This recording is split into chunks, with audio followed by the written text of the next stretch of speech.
Let's take a tour of the completed invoicing solution so you can see how it works. This will help tremendously to understand where we're going at all times. Our goal, in other words. So for starters, we're going to help you design an interface using the built-in themes. We'll talk about all kinds of things you need to understand about window size and things like that. When we create fields, we'll talk about naming conventions. In fact, we'll talk about naming conventions regarding scripts, calculations, tables, table occurrences, layouts, and everything. We'll get into relational design. We'll teach you how to create tables and relate them together so you can produce things like you see right here.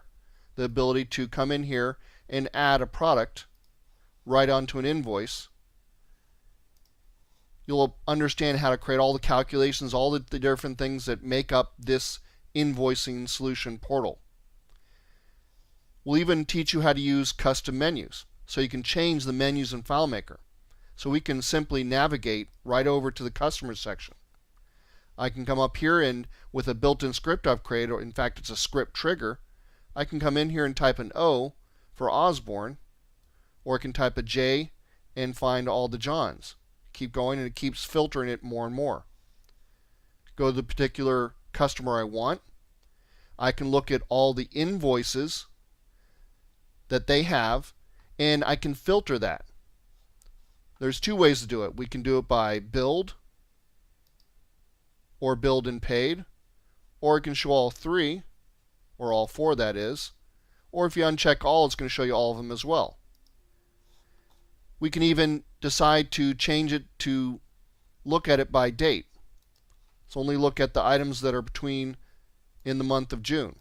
It's up to you. We'll show you how to make these filters so they work correctly. We'll also show you to do a regular find. This is actually more complicated than it seems. And let's move over to products. We'll choose a particular product, and you'll see that we have the ability to store documents. So if you're creating a document management system, we'll show you how to add a document and the best ways to do that. We'll cover inventory as well, how to best make your inventory work for you. In fact, we'll cover record locking in regards to this, one of the most important multi-user items you need to consider. And there'll be much, much more. We'll cover just about everything you might want to know about creating an invoicing solution. And again, all these techniques you can take and apply to what you're doing, even if you're not creating an invoicing solution.